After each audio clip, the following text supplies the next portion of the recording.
देखिए यहाँ वीडियो दिन प्रतिदिन कंटिन्यू वीडियो डाला जा रहा है। आप लोग वीडियो को देखें और बुक से लेकर सोल्व करें, बुक से बनाए भी। एक एक सवाल को वीडियो के माध्यम से दिया जा रहा है। जो वीडियो को आप देख लीजिए, उसके बाद आप उसको बनाइए, फिर से आप अपने से बनाइए। यदि आपको अपने से बन रहा हो तो वीडियो का पूरा आनंद आपको मिलेगा। पूरा वीडियो देखिए, उसके बाद उसी चैप्टर को आप जाइए बनाइए और वीडियो को देखिए, शेयर कीजिए, लाइक कीजिए, सब्सक्राइब कीजिए। आपका लाइक सब्सक्राइब ही हमको ऊर्जा देगी। आपका लाइक सब्सक्राइब कीजिएगा, उसी से हम आपको मेहनत करेंगे और सारे क्वेश्चन को हम कोशिश करेंगे कि सारे क्वेश्चन सारा chapter by chapter RS Agarwal खत्म हो जाने के बाद, सागिर अहमद खंजर हो जाने के बाद सेट से प्रैक्टिस एनालिसिस कराएं। ये लाइक सब्सक्राइब करते रहिए और जो क्वेश्चन नहीं बुझाती है, जो नहीं समझ में आता है, उसी नंबर पर, व्हाट्सएप नंबर मेरा वही है, उस पर कमेंट कीजिए, तभी आपको फिर उसको सोल्व करके दूसरे माध्यम से दिया जाएगा। चलिए देखते हैं क्वेश्चन नंबर 2। और एक एसएससी जीडी का हवलदार का वैकेंसी आ गई है। आप लोग जो लोग ऊंचे कद के हैं वो लोग इस फॉर्म को फिलअप करें और तैयारी करें, समझ गए। और बिहार पुलिस का भी सामने आने वाली है बहुत सारा वैकेंसी, इसलिए उसी ताकत से, उसी एनर्जी से, उसी मेहनत लगन से आप पढ़ाई कीजिए। देखिए यहाँ नेक्स्ट क्वेश्चन से, एक व्यापारी अपनी वस्तु को क्रय मूल्य पर बेचने का दिखावा करता है, परंतु 1 केजी के स्थान पर वह 960 ग्राम वाट का प्रयोग करता है। इसका लाभ प्रतिशत कितना है? बहुत ही आसान सवाल है, इसको देखिए। 1 केजी के स्थान पर 1 केजी में कितना ग्राम होता है? यानी कि 1000 ग्राम होता है। काहे ग्राम में बदल रहे हैं? कहें कि ग्राम में ये क्वेश्चन दे रही है। यानी कि 1 केजी के स्थान पर हम 960 ग्राम का वाट का प्रयोग करते हैं। इसका मतलब यह हुआ कि हम 1 केजी, मान लेते हैं कि 1 केजी चीनी देंगे, तो 1 केजी चीनी में हम नहीं होता है कि वो बेईमानी कर लेता है, मतलब कम वाट का प्रयोग करता है, बटखरा कम तोलता है। वही बात है, 1 केजी हमको देना चाहिए तो हम दिए कितना? 960 दिए, यानी गौर कीजिएगा 960 दिए, 960 ग्राम। तो हम चुरा रहे हैं क्या ग्राम? यानी कि 40 ग्राम। जो चुरा रहे हैं वही ना लाभ होगा। 1000 की जगह पर हम 960 बेचे, यानी कि 960 बेच के हम 40 कमा लिए। ये विक्रय मूल्य हो गया, ये विक्रय मूल्य हो गया, समझ गए। ये हम बेचे तो 900, अभी नहीं समझिएगा कि सर लाभ हानि करना तो क्रय मूल्य से कहते हैं। यानी कि हम ये ऐसे समझिए कि 960 बेचे, उस पे ही ना 1000 की वस्तु को 960 बेचे तो हम 40 रुपये से कमा लिए। यानी कि 40 जो चुराए, कम बटखारा का प्रयोग किए, वही मेरा लाभ है। तो 960 बेचकर 40 कमाए। तो देखिएगा यहाँ 40 का लाभ हुआ, 40 गुने 100% के लिए 100 कितना बेचकर? तो 960 बेचकर, इतना की वस्तु इतना में बेची, यानी 960 पर 40 तो 100 पर कितना? चलिए यहाँ देखिएगा, काट देंगे 0 से 0, 4 से काट देंगे, 4 दूनी 8, 4 चौका 16 और कटेगा 4 से कटे, 4 छक 24 और 4 से ये 25 बार में, यानी कि 25 बटा में 6 कहे था, 6 चौका 24, 4 सही 1/6% की प्रॉफिट, 4.1/6 के लाभ हो जाएगा। ठीक, 1000 की जगह पर 960, यानी 960 बेचकर 40 कमाए। 960 पर 40 है तो 100 पर कितना? अगला सवाल देखिए। नेक्स्ट सवाल, 36 के बाद 37 होना चाहिए, तो 38 लिखा गया है, तो लिखाने के बाद इसको मिटाएंगे नहीं, इसको 38 देख लीजिए, उसके बाद फिर 37 देख लीजिएगा। ठीक, चलिए यहाँ देखिएगा, त्रुटिपूर्ण बट्टा का प्रयोग, बाट का प्रयोग होगा। त्रुटिपूर्ण बाट का प्रयोग करके एक दुकानदार अपने ग्राहक को 5% का धोखा खरीदते समय तथा 5% का धोखा बेचते समय देता है।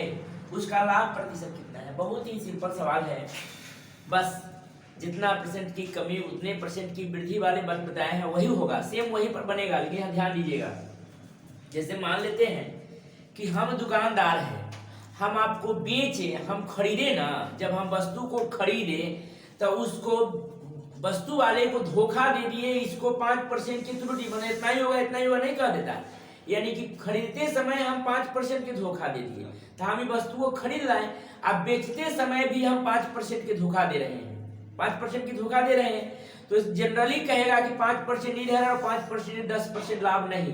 मतलब खरीद के यदि जो हम लाए वस्तु को, पूरा ध्यान दीजिएगा, खरीदे सब वस्तु को तो धोखा दे दिए, मतलब इसका मान लेते हैं कि मार्केट प्राइस रहा होगा 20, तब इसको धोखा दे दिया, हम 19 में खरीद लिए, तो उसको तो हम गलमुला के खरीद लिए 19 में खरीद लिए, लेकिन इसका अब विक्रय मूल्य मान लेंगे कि हम अब कहेंगे कि इसका 20 में खरीद के लाए हैं, ए पर हम 5% की बेचेंगे, यानी कि 5 तो हम ऐसे दिखाई दे रहा है, 5 ऐसे, लेकिन जो कमी के बढ़ा के बेचेंगे वही पॉइंट में बढ़ जाएगी। जो देखना है जैसे देखिएगा यहाँ 5% के धोखा खरीदते समय दुकानदार 5% के मुनाफा कमाया होगा और 5% वह बेचते समय भी लाभे कमाया होगा। खरीदे उस समय भी 5% हमने कमाए, अब बेचते समय भी हमने 5% कमाए, और बीच के जो कैटेगरिया होता है उसी में पॉइंट में जाता है, डेसिमल में, वही लाभ होता है। यहाँ देखिएगा, वो बात समझ में आया तो भी ठीक है, नहीं समझ में आया तो फिर से समझिए। 20 के वस्तु हमने उसको गलमुला के 19 में खरीद लिए, लेकिन हम कहें कि हमें 20 में खरीद के लाए हैं, अब ए पर से हम 5% लेंगे, तो गौर कीजिएगा, ये 5% है, ये 5%, यानी कि जो गलमुला है वही पॉइंट में जाएगा। यहाँ देखिएगा 5% खरीदते समय 5% बेचते समय, तो प्लस प्लस प्लस करेंगे। अब यही दोनों संख्या के गुना 5 गुने 5 बटा में 100, प्रतिशत के लिए बटा में करते हैं 100, तो गौर कीजिएगा 5 और 5 कितना हो जाएगा, तो 10, इधर हो जाएगा 50 25, 50 25 अब बटा में 100 करेंगे तो 2 अंक के बाद पॉइंट, तो सीधे 10.25% इसका हो जाएगा मुनाफा दुकानदार को। फिर से समझिएगा, यहाँ पे सब कैसे कैसे कर दिए था, सीधे हटाइए, 5 और 5 10 और 50 25, तो 25 बटा में 100 करेंगे तो 1 2 अंक के बाद पॉइंट, तो 5 और 5 10 आई 2.5, तो लिख देंगे 2.5, लिख देंगे 10.25% की लाभ हुआ। अगला सवाल देखिए, अगला सवाल देखिए 38 के बाद 37, मतलब गलत हो गया है, 36 के बाद 38 लिखा गया है, तो 38 बना दिए, उसके बाद 37 है, चलेगा। यहाँ देखिएगा, एक बेईमान दुकानदार ने अपने सामान को क्रय मूल्य पर ही बेचने का दावा करता है, परंतु त्रुटिपूर्ण मतलब होता है गलती से, त्रुटिपूर्ण बाट का प्रयोग करके 11.1/9 यानी कि 11.99 100 बटा में 9%, एक मतलब भी लिख सकते हैं, 100/9% लाभ कमाता है। तो 1 केजी में 1000 ग्राम होता है, ठीक है। 1 केजी के स्थान पर वह कितना सामान देता है? बहुत ही आसान सवाल है, गौर कीजिएगा। 100 के बजाय इन्हें बढ़ा दिया कितना, 11.99 100/9 बाट का प्रयोग करता है, इतना लाभ कमाता है। तो लाभ कमाएगा तो 100 में बढ़ा के लिखेंगे, हानि होगा तो 100 में घटा के लिखेंगे। तो लाभ हुआ है इतना, तो 100/9, 100/9%, समझ गए। तो यह 100 में बढ़ा के लिखे हैं। तो अब यहाँ देखिए भिन्न के जोड़ कर लेंगे तो 900 और 100 यानी कि 1000, 1000/9%, ये परसेंट है कि मान दिया हुआ है, का मान दिया हुआ है 1 केजी। 1 केजी में कितना ग्राम होता है, ये भी बना दिए हैं। 1 केजी में 1000 ग्राम होता है, ठीक। 1000/9% के मान है 1 केजी, मतलब 1000 ग्राम। तो कहा वह कितना सामान देता है, स्थान पर वह कितना सामान देता है, मतलब 100% देता है। तो देता कितना है, 100%, यानी 1000 गुना में 100 और बटा में 1000 और बटे में 9 ऊपर चल जाएगा, रेशनलाइज क्रिया से 1000 से 1000 कट जाएगा, यानी वह 900 ग्राम बाट का ही प्रयोग करता है, 900 ग्राम बाट का प्रयोग करता है। फिर से देखिएगा, एक बेईमान दुकानदार ने अपने सामान को क्रय मूल्य पर ही बेचने का दावा करता है, यानी कि क्रय मूल्य उसका 100 के 100 में बेचा। ऐसा होगा कभी कि जितना में हम खरीद के लाए उतना ही में बेच देंगे, लाभों कमा लेंगे? जब तक चोरी नहीं करेंगे तब तक लाभ नहीं होगा। यानी कि 100 में कहा कि 11 सही 1/9% लाभ कमाता है, तो 1000/9% बराबर 1 kg, तो 100% बराबर कितना? 900 ग्राम बाट का उपयोग करता है। अगला सवाल देखिए, यहाँ टाइप 2 आ गया।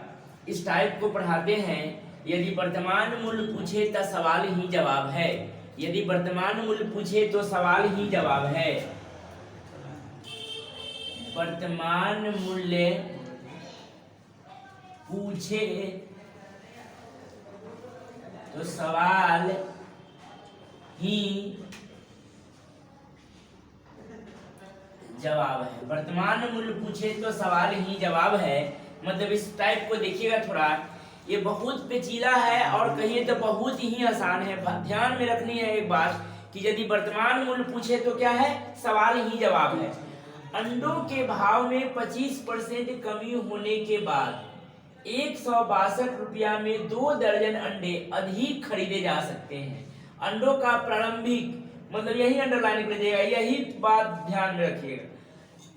अंडे का प्रारंभिक भाव प्रति दर्जन क्या है? तो यहाँ देखिएगा 25% कमी कहा है, तो 25% लिख देंगे कमी।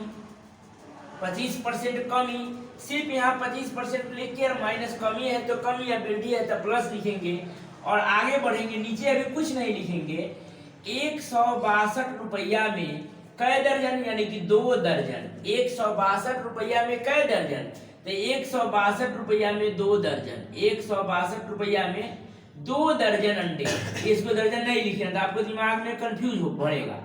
दो जय कहेगा तय लिख देंगे। 162 रुपया में 2 दर्जन अंडे अधिक खरीदे जा सकते हैं। अंडों का प्रारंभिक भाव, यानी कि प्रारंभिक मतलब पहले की भाव पूछा है। प्रारंभिक मतलब पहले की। यदि पहले की भाव पूछे तो कमी के स्थान पर कमी और वृद्धि के स्थान पर वृद्धि करेंगे। तो पहले के भाव, प्रारंभिक भाव पूछा है तो 25% की कमी है तो 75 लिखेंगे। अगर इसी में कहता कि वर्तमान मूल्य बतावे, यह कमी और वृद्धि से कोई मतलब नहीं। यदि वर्तमान मूल्य मतलब अभी का मूल्य पूछता तो यहाँ 100 लिखते। अब पहले प्रारंभिक भाव पूछे तो कमी के स्थान पर कमी और वृद्धि के स्थान पर वृद्धि लिखेंगे। अब वर्तमान मूल्य पूछता तो सवाल ही जवाब है, यानी कि बटा में 100 लिखते। ठीक, काट देंगे इसको। 25 तिहाई 75, ठीक। और ये 2 से 3 है, ये है, ठीक है। 3 ये 2 से काट लेंगे 8 1, और ये 3 से काट लेंगे 3 दूना 6 और 3 7 21, यानी कि पहले इसका भाव कैसे था? प्रति दर्जन। प्रति दर्जन यानी कि 27 रुपए प्रति दर्जन इसका पहले भाव रहा होगा। देखिएगा नेक्स्ट सवाल है क्वेश्चन नंबर 40। यदि 4 वस्तु का क्रय मूल्य, गौर कीजिएगा, यदि 4 वस्तु का क्रय मूल्य 3 वस्तु के विक्रय मूल्य के बराबर है, यानी कि 4 वस्तु का जो क्रय मूल्य है वही है 3 वस्तु के विक्रय मूल्य के क्या है? बराबर है। बराबर है तो सवाल में कहा कि लाभ का प्रतिशत बताइए। तो लाभ का जैसे ही प्रतिशत बताइए कहा तो ये क्वेश्चन का स्टैंडर्ड हो गया बहुत छोटा। और कहता लाभ या हानि की प्रतिशत बताइए। थोड़ा देर माइंड में सोचते कि लाभ होगा कि हानि होगा, क्या होगा। अगर कह दिया कि लाभ कहिए तो स्टैंडर्ड का लेवल सफा छोटा हो गया। लाभ होगा कब? जब क्रय मूल्य होगा छोटा, विक्रय मूल्य होगा मोटा, तब होगा कथी? मुनाफा, मतलब लाभ होगा। तो यहाँ देखिएगा 4 वस्तु का क्रय मूल्य सीपी और 3 वस्तु को एसपी के बराबर है। जैसे ही बराबर की चर्चा हो, जैसे ही बराबर की चर्चा हो तो बोलेंगे आओ लाभ हानि का पता लगाएं। यानी कि 4 और 3 के एलसीएम कितना हो जाएगा? तो 12 हो जाएगा। 4 तिहाई 12 और 3 चौका 12। गौर कीजिएगा 3 है क्रय मूल्य और 4 है विक्रय मूल्य। तो क्रय मूल्य छोटा, विक्रय मूल्य मोटा, तो कथी होगा? लाभ होगा। यानी 3 की वस्तु 4 में बेचाया तो 1 लाभ होगा। लाभ गुने 100। लाभ हानि की गणना ऑलवेज हमेशा क्रय मूल्य से की जाती है, ये नहीं कटेगा। 33.1/3%। 100/3 नहीं कट रहा है, यानी काट दिए हैं, इसको कट नहीं रहा है। 100/3 कहे तो 33.1/3% की लाभ होगा। यही बात को हम कहे हैं कि जैसे ही कह दिया कि लाभ तो क्रयमूल्य छोटा विक्रयमूल्य मोटा, ये भी नहीं सोचनी है। मतलब बनाने का पूरा तरीका इसका यही है, लेकिन हमको आंसर से मतलब रहता है। एग्जाम हॉल में बैठते हैं तो उनको रिटन में आंसर से मतलब रहता है। फर्स्ट एग्जाम में यही रहता है कि लाभ कहाँ है, तो वो सोचेंगे कि कौन क्रयमूल्य है या कौन विक्रयमूल्य है, समझे में ना आएगा। यानी कि 3 और 4 है, कहा कि लाभ होगा, तो इसका मतलब क्रयमूल्य छोट रहा होगा, विक्रयमूल्य बड़ा रहा होगा, तब ना लाभ होगा। तो लाभ 1 लाभ गुने 100 लाभ हानि की गणना क्रयमूल्य से, यानी कि 33.1/3%। लेकिन ये किसी को भी पढ़ाइएगा तो इस पर, किसी को समझाइएगा तो इस पर, और अपने एग्जाम में जाके मार्क की स्पीड में चलाना है तो ऐसे ही। अगला सवाल देखिएगा, क्वेश्चन नंबर 41। एक फल विक्रेता ने संतरे 10 रुपए की 5 की दर से खरीदे, 10 रुपया में 5 गो खरीदे तथा 15 रुपया में 6 की दर से बेच दिए, उसका लाभ प्रतिशत क्या है। यहाँ देखिएगा 10 रुपया में, हमेशा ध्यान दीजिएगा, रुपया ऊपर वस्तु नीचे, रुपया ऊपर और वस्तु नीचे। जैसे मान लेते हैं सपोज दैट कि यदि आप पैसा देते हैं तो रुपया को हम पॉकेट में रखते हैं तो ऊपर रखते हैं, यदि आप कोई वस्तु देते हैं तो उसको कहाँ रखेंगे, नीचे रखेंगे। कंसेप्ट ध्यान रखिएगा, रुपया ऊपर वस्तु नीचे बन गया। यानी 10 रुपया में 5 को कभी किए हैं, क्रय किए हैं, खरीदे हैं, और 15 रुपया में 6 को क्या किए हैं, बेचे हैं। बेचे हैं मतलब सेलिंग प्राइस, खरीदे हैं मतलब कॉस्ट प्राइस। ठीक, यहाँ देखिएगा तिरछा गुना करेंगे, क्रॉस मल्टीप्लिकेशन। 10 6 का 60 क्रय मूल्य, अब 15 5 75 हो जाएगा विक्रय मूल्य। तो गौर कीजिएगा, 60 रुपया के वस्तु अब 60 रुपया के वस्तु अब 75 रुपया में बिचा रहा है, तो हमको लाभ हो रहा है। क्या हो रहा है, लाभ हो रहा है। क्वेश्चन सभा दिखाई दे रहा है, यानी 60 के वस्तु 75 में बिचा रहा है, तो कितना मुनाफा हो रहा है, तो 75 मुनाफा हो रहा है। लिखेंगे 75 में बिचा रहा है तो 15 मुनाफा होगा, मतलब विक्रय मूल्य माइनस क्रय मूल्य तो हो जाएगा प्रॉफिट। ठीक, यानी कि 75 में से 60 घटा लेंगे तब 15 रुपया का यही मुनाफा। तो लाभ का प्रतिशत निकालना है, तो लाभ गुने में 100। लाभ हानि की गणना हमेशा ऑलवेज क्रय मूल्य से की जाती है। 15 चौका 60, 4 से 25, यानी कि 25% की प्रॉफिट। देखिएगा 42 है, सेम सवाल है, जो पिछले 41 नंबर हुआ है वही 42 नंबर है। ध्यान दीजिएगा, जैसी सवाल स्क्रीन पर आया आप लोग बनाने का स्टार्ट कर दीजिए, बिना कॉपी पेंसिल लगाए भी बनाएंगे, चाहे कॉपी पेंसिल लगा के उसको लिखिए। सर जब तक बोल रहे हैं तब तक उत्तर बना दीजिए, आप इंतजार करिए सर का उत्तर क्या आता है। समझ गए, ठीक है। देखिए, एक सब्जी विक्रेता ने नींबू 1 रुपए में 2 गो, 1 रुपया ऊपर वस्तु नीचे, यही ध्यान दीजिएगा, खरीदे मतलब सीपी, मूड़ी पर लिख दिए, तथा 3 रुपया में 5 की दर से क्या किए, बेच दिए, मतलब एसपी, मूड़ी पर लिख दिए। अब वही करना है, यानी क्रॉस मल्टीप्लिकेशन। था 5 इकाई 5 रुपया क्रय मूल्य और 3 गुना 6 रुपया विक्रय मूल्य। मुनाफा क्या रुपया होगा, 1 रुपया। 5 के वस्तु 6 में बेचाया, यानी 1 रुपया का मुनाफा हुआ। तो लाभ गुने में 100, लाभ हानि की गणना ऑलवेज क्रय मूल्य से की जाती है। तो बटा में 5, 20 25 100, यानी कि 20% का हमको मुनाफा हुआ। इसी में है सेमे टाइप है, और कब लाभ होता है कब हानि होता है, बस वही देखना है। समझ गए, लाभ होता है कब, जब क्रय मूल्य छोटा और विक्रय मूल्य मोटा तो लाभ होगा। और हानि कब होगी, जब विक्रय मूल्य हो जाएगा छोटा और क्रय मूल्य हो जाएगा मोटा, तब होगी क्या, हानि। समझिएगा, घचपच नहीं होना चाहिए। क्रय मूल्य छोटा विक्रय मूल्य मोटा तो लाभ, अब विक्रय मूल्य छोट और क्रय मूल्य बढ़ तो हानि। क्रय मूल्य जैसे ही बढ़ हो गया तो हानि हो गया, यही देखना है। तो इसमें कहा है हानि, तो वैसा ही बात होगा। यहाँ देखिएगा, रवि ने कुल टॉफी 1 रुपए में 2 की दर से खरीदे, यानी कि 1 रुपया में 2 गो की दर से क्या किया, खरीदा, सीपी मूड़ी पर लिख देंगे। और 1 रुपए में 5 की दर से, 1 रुपए में 5 गो 5 की दर से बेच दिया, मतलब एसपी। फिर वही कर लेंगे, 5 इकाई 5 क्रय मूल्य और 2 इकाई 2 विक्रय मूल्य। तो गौर कीजिएगा बहुत नुकसान हुआ इसको। 5 रुपया क्रय मूल्य था और 2 रुपया विक्रय मूल्य हो गया, तो हानि कै रुपया हो गया? तो हानि हो गया 3 रुपया। हानि हो गया कै रुपया? 3। हानि गुने में 100। लाभ हानि की गणना हमेशा क्रय मूल्य से ही की। हानि होगा तैयो क्रय मूल्य के अकॉर्डिंग, लाभ होगा तैयो क्रय मूल्य के अकॉर्डिंग, मतलब लाभ हानि की गणना ऑलवेज हमेशा क्रय मूल्य से की जाती है। तो बटा में कितना हो जाएगा? 5 हो जाएगा। 5 से 20 × 100 और 20 × 60% की इसको क्या हो जाएगी? तो हानि हो जाएगी। थोड़ा ये समझने वाली सवाल है, इसको थोड़ा समझिएगा। उसी पैटर्न पर है, उसी टाइप पर है, लेकिन थोड़ा एक बात को बढ़ा दिया है, उसी बात को देख लेना। यहाँ देखिएगा, यहाँ देखो बोर्ड पे, एक दुकानदार ने 2 दर्जन केले 32 रुपए में खरीदे।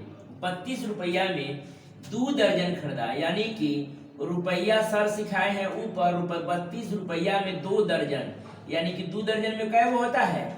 24 गो। 32 रुपया में 24 गो खरीदे, मतलब ये सीपी है। क्या है? सीपी है। 32 रुपया में 24 को खरीदे।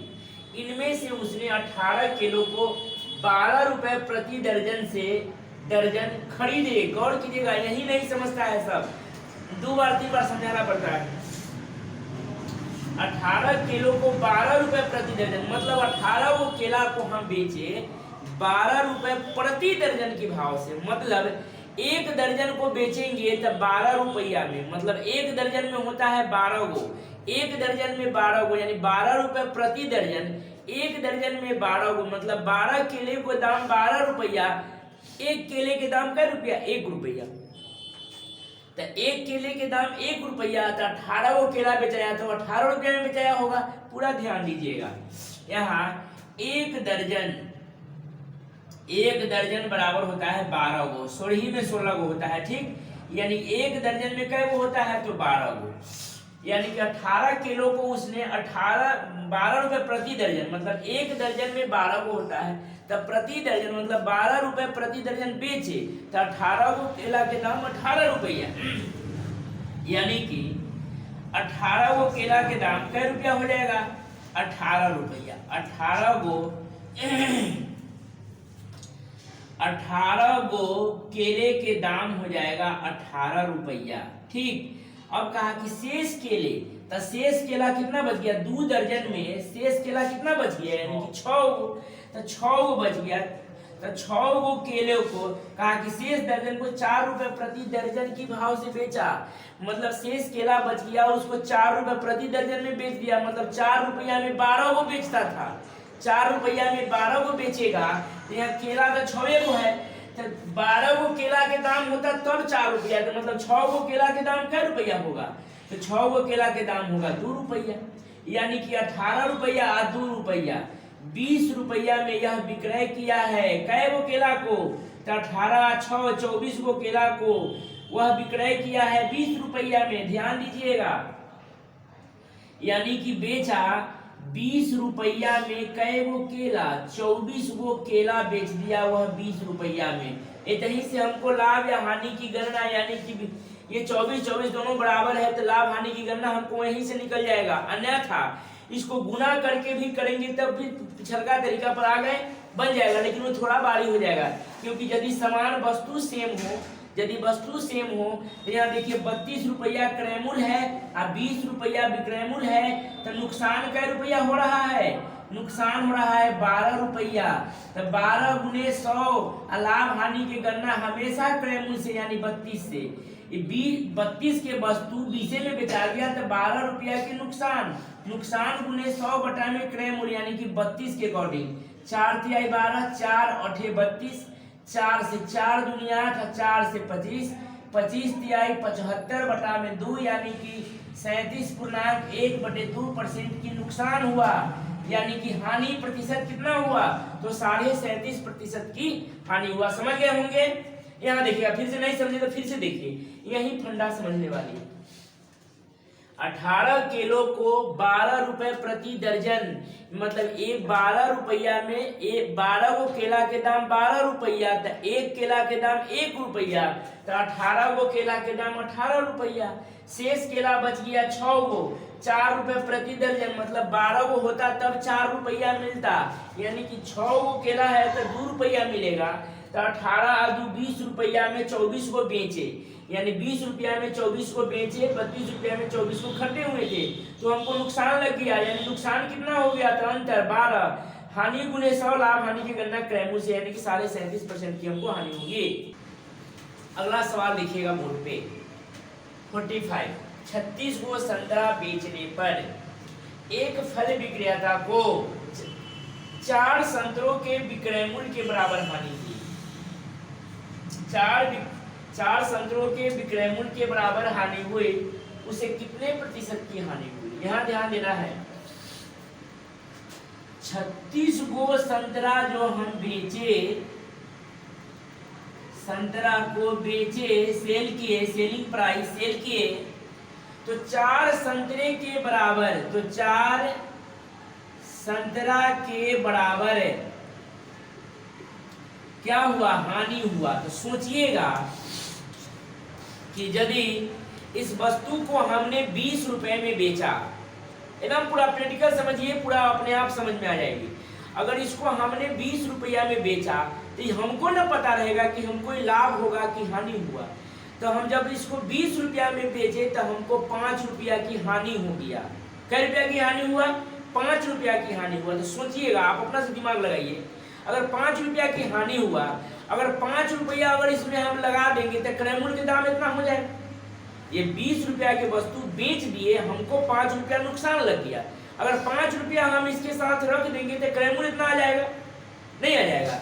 यानी कि यह 36 को बेचे हैं तो 4 के बराबर हमको हानि हुआ है।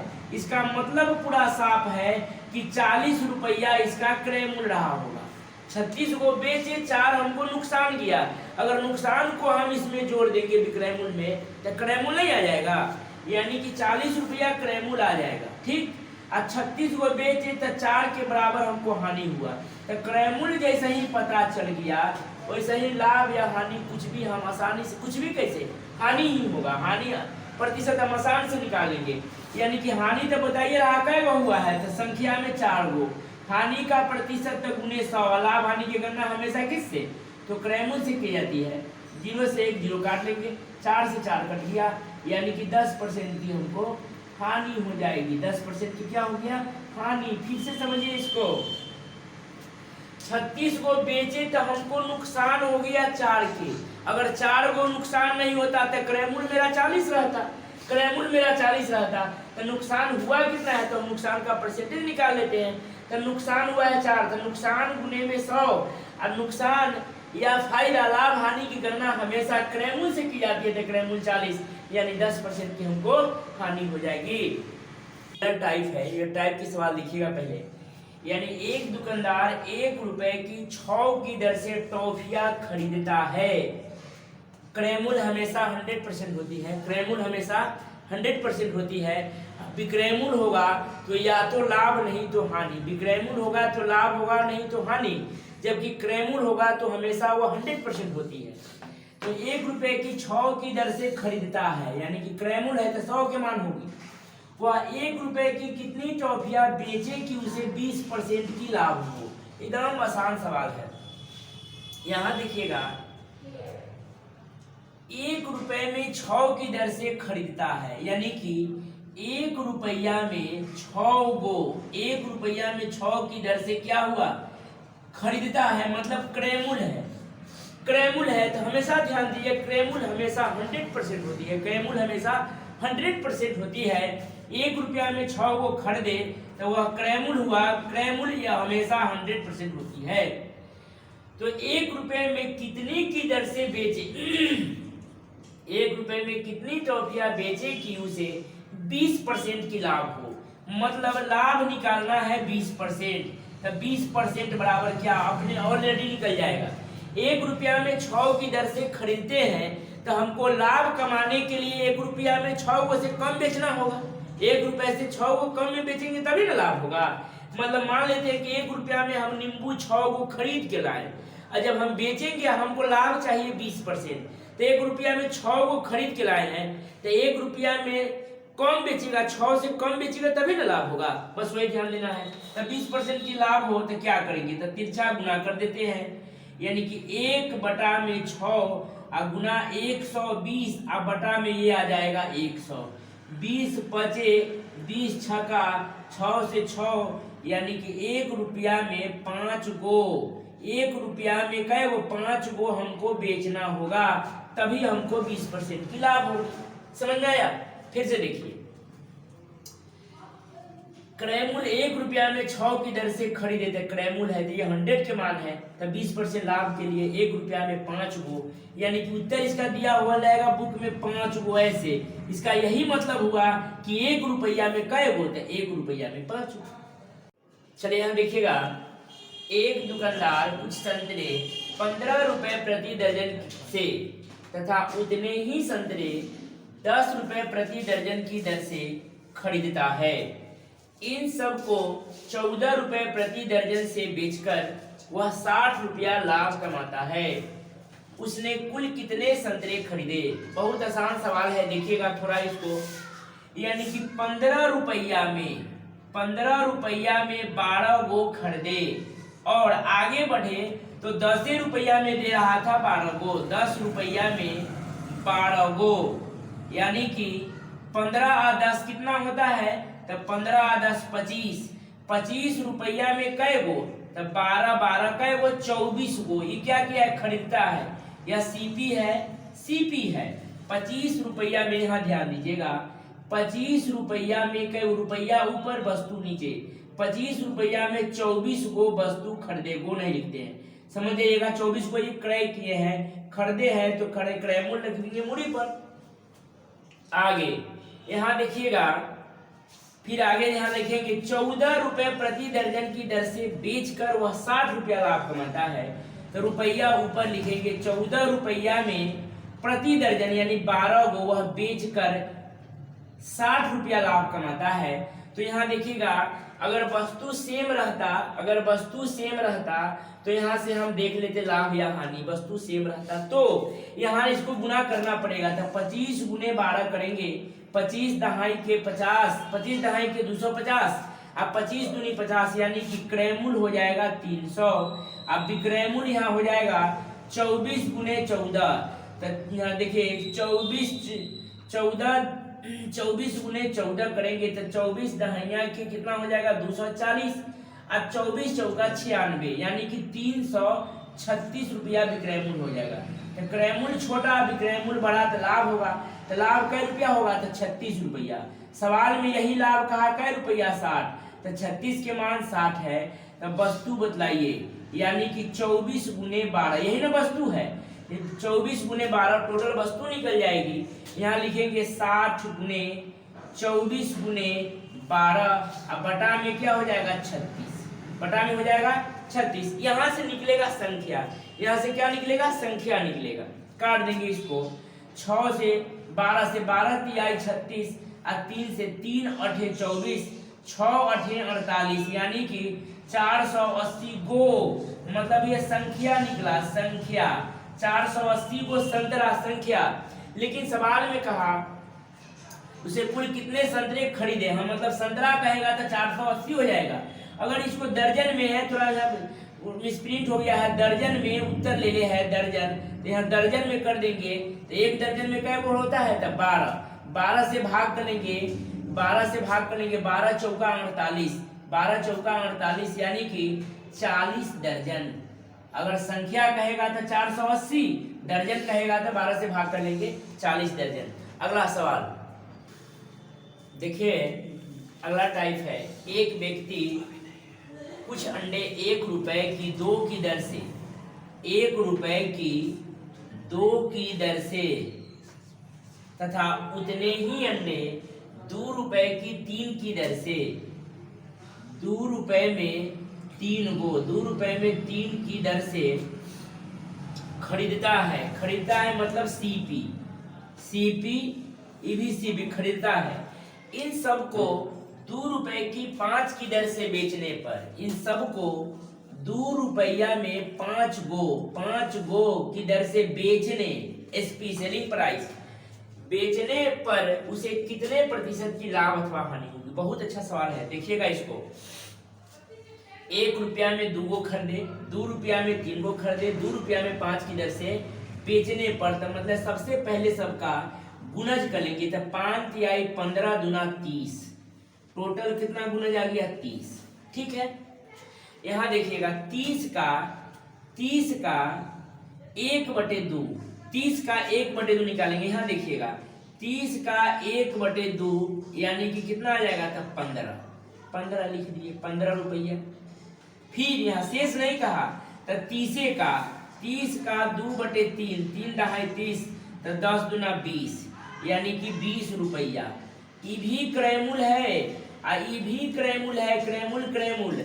और 30 का यहाँ दिखाई दे रहा है, 30 का 2/5, 30 का 2/5, 5 छक 30 यानी कि 12 रुपया। 5 छक 30 तो 6 दूनी कितना हो जाएगा, 2/5 है, 2/5 तो 30 का 2/5, 5 छक 30 तो 6 दूना कितना हो जाएगा, 12 रुपया हो जाएगा। 6 दूना हो जाएगा 12 रुपया। ध्यान दीजिएगा इस पर। और ये क्या आ गया, तो एसपी आ गया, सेलिंग प्राइस। यहाँ देखिए 15 रुपया सीपी, 20 रुपया सीपी, 12 रुपया एसपी, यानी कि 2 गो सीपी है, तो सीपी को कैलकुलेट करेंगे तो कितना हो जाएगा, यानी कि 35 रुपया हो जाएगा टोटल इसका CP cost price. Total CP कितना हो जाएगा, 35। यहाँ देखिए एगो एसपी है, तो एसपी एगो है तो 2 से गुना कर लेंगे, कहा कि 2 गो सीपी है तो 2 गो एसपी भी कर लेंगे, तो 12 दूना कितना हो जाएगा, 24 रुपया। 12 दूना कितना हो जाएगा, 24 रुपया हो जाएगा। यहाँ देखिएगा 2 रुपए की 5 की दर से बेचने पर, 2 रुपया में 5 की दर से बेचने पर लाभ अथवा हानि की प्रतिशत बताइए। ठीक है, यहाँ देखिएगा अब 12 दूनी कितना हो जाएगा, 24, 12 दूनी 24 रुपया इसका हो जाएगा विक्रय मूल्य। एसपी हो जाएगा 24 रुपया, एसपी कितना हो जाएगा, 24 रुपया हो जाएगा एसपी। अब यहाँ देखिएगा 24 रुपया की वस्तु बेचे, 35 रुपया में इसका क्रय मूल्य है। कुछ गलत हो रहा है क्या, ये फिर से मिला लेते हैं, रुक जाइएगा। एक व्यक्ति कुछ अंडे 1 रुपए में 2 की दर से खरीदे, 1 रुपए में 2 की दर से था, उतने ही अंडे 2 रुपए में 3 की दर से खरीदे तथा इन सबको 2 रुपए की 5 की दर से बेचने पर 2 रुपया में 3 रुपए यहाँ है, और सॉरी यही ना कह रहे हैं, कुछ गलत हो रहा है। 3 रुपया में 5 की दर से बेचने पर, देखिएगा यहाँ वही सवाल है, तब 3 रुपया में, सॉरी 3 रुपया में 5 हो, तो बस वही है, यहाँ से हटा देंगे इसको। ठीक, ये 2 तो वही निकला है। अब 30 का लिख देंगे 3/5, 5 छक 30, तो 6 3 कितना हो जाएगा, 18 रुपया। 18 रुपया एसपी आया कै गो के, एगो के, तो 2 गुणा करेंगे तो कितना आ जाएगा, 36 रुपया इसका एसपी आया, सेलिंग प्राइस। अब देखिएगा सीपी 35, एसपी 36, तो लाभ कितना हो जाएगा, 1। लाभ गुणे 100। लाभ हानि की गणना हमेशा क्रय मूल्य से की जाती है। 5 सते 35, 5 से 20 यानी कि 20/7, 20/7 लाभ ही न हो रहा है। इसको आप अगर इतना बटा में ले रहे हैं तो इतना ही पर छोड़ देंगे, अगर इसको रूप तोड़ ले है तो रूप में ले लेंगे। देखिए 7 दूनी 14 और 6 20 मूड़ी पर और बटा में 7, 2.6/7% की लाभ हो जाएगी। फिर से देखिएगा इसको, 1 रुपए में 2 की दर से क्रय मूल्य है, 2 रुपया में 3 की दर से क्रय मूल्य है, 3 रुपया में 5, यहाँ 2 हो गया था, 3 रुपया में 5 की दर से विक्रय मूल्य है। तो 5 3 2 के एलसीएम नहीं करते, गुणज करते हैं, एलसीएम बोला जाता है, लेकिन एलसीएम नहीं करते। 5 तिहाई 15 दूना 30, 30 का 1/2, 30 का 1/2 15 क्रय मूल्य, फिर 30 का 2/3, 30 का 2/3 यानी कितना, 10 दूना 20 क्रय मूल्य, और 30 का 3/5, 30 का 3/5, 5 छक 30, तो 6 3 कितना हो जाएगा, 18। 1 के 18 तो 2 गुणा 2 क्रय मूल्य है तो 2 को भी क्रय मूल्य कर लिए 36, 35 रुपया की वस्तु 36 रुपया में बिकाएगा तो लाभ 1 रुपया होगा। लाभ गुने 100 लाभ हानि की गणना क्रय मूल्य से। इसको तोड़ दिए परसेंटेज में 2.6/7% की लाभ होगी। देखिएगा यहाँ 1 रुपए की 20 की दर से बटन बेचने पर विक्रय मूल्य कर रहे हैं। एकदम गौर कीजिएगा, विक्रय मूल्य होता है हमेशा 100 के अकॉर्डिंग बढ़ा हुआ मान, चाहे 100 के अकॉर्डिंग घटा हुआ मान। क्रय मूल्य होता है हमेशा 100% होती है, ठीक। बटन बेचने पर एक व्यक्ति को 4% की हानि होती है, यानी कि 1 रुपया में 20 गो बटन बेचे, मतलब एसपी सेल किए तो हमको 4% लुट गए, नुकसान हो गया। यानी कि वह 100 में से कम में है, 96% के मान है। 1 रुपए में 20 ठीक होती है। 20% लाभ कमाने के लिए वो एक और सवाल ऐसा बताए थे, लाभ कमाना है तो 1 रुपया से एक रुपया में 20 को से कम बेचना होगा तभी तो लाभ होगा। यानी कि 1/20 गुने 120/96, 20 छक्का 120, 20 छक्का 120, 16 छक 96, यानी कि 1 रुपया में 16, 1 रुपया में कै गो 16 गो हमको एसपी करना होगा, बेचना होगा। उत्तर इसका दिया हुआ है 16, मतलब इसी का मतलब हुआ है 1 रुपया में कै गो, तो 1 रुपया में 16 गो हमको बेचना होगा, सेलिंग प्राइस है। देखिएगा एक सब्जी विक्रेता ने रुपया ऊपर, ध्यान दीजिएगा रुपया, 3 रुपया में 8 गो 8 की दर से नींबू खरीदे 3 रुपया में 8 की दर से नींबू खरीदे है कि बेचे, खरीदे। इन पर 60% लाभ कमाने हेतु, मतलब ये खरीदे हैं, क्रय किए हैं, तो क्रय मूल्य हमेशा होता है 100%, यानी ये 100% के मान है तो उन्हें 60% लाभ कमाने के लिए, बस वही सवाल है जो पीछे सवाल लगातार 4 सवाल दे रहा है सेम 60% लाभ कमाने के लिए ए से कम में बेचना होगा, 3 रुपया में 8 रुपये से कम बेचना होगा। लिखेंगे 3/8 गुना में 160 बटा में 100, काट देंगे 20 से 20 8 और 20 5, 8 से 8 काट लेंगे, यानी कि 3 रुपया में 5 गो, 3 रुपया में 5 की दर से सेल करना होगा, मतलब बेचना होगा। 3 रुपया में कै गो 5 गो, 3 रुपया में 5 गो बेचना होगा, बटा यही 3/5, यानी कि 3 रुपया में 5 गो बेचना होगा। बस आज के लिए बस इतना ही रहने देते हैं, फिर नेक्स्ट वीडियो में कल मिलते हैं, तब तक के लिए